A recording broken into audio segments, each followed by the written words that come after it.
की आप सभी को बहुत बहुत शुभकामनाएं। नवरात्रि के 9 दिन जगत जननी दुर्गा के 9 स्वरूपों की पूजा करने का विधान है। दूसरे दिन माँ ब्रह्मचारिणी जी की पूजा की जाती है। इस दिन व्रत कथा फलदायी होती है।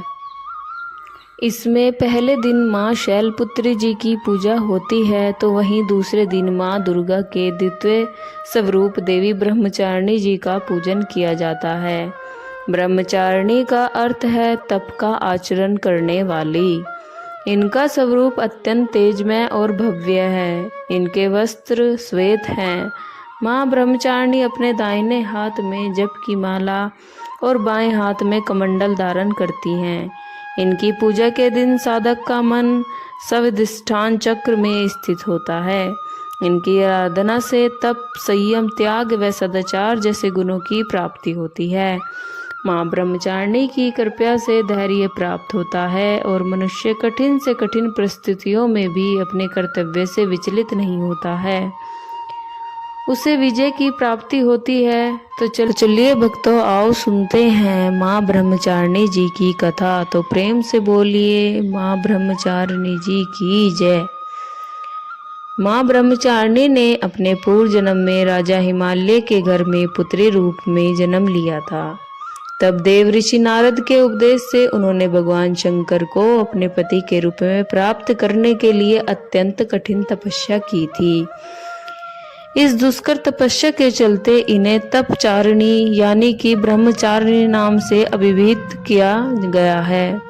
कथा के अनुसार 1000 वर्ष उन्होंने केवल फल मूल खाकर व्यतीत किए और 100 वर्षों तक केवल शाक पर निर्वाह किया था। कुछ दिनों तक कठिन उपवास रखते हुए देवी ने खुले आकाश के नीचे वर्षा और धूप के भयानक कष्ट भी सहे।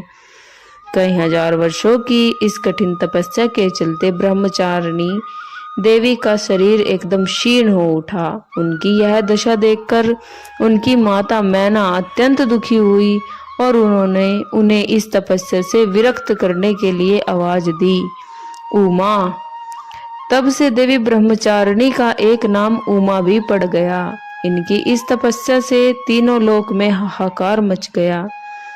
देवता, ऋषि, सिद्धगण, मुनि सभी देवी ब्रह्मचारिणी की इस तपस्या को अभूतपूर्व पुण्यकृत बताते हुए उनकी सराहना करने लगे।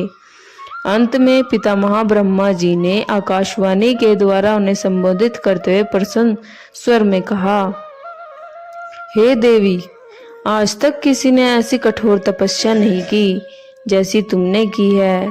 तुम्हारे इस अलौकिक कृत्य की चारों ओर सराहना हो रही है।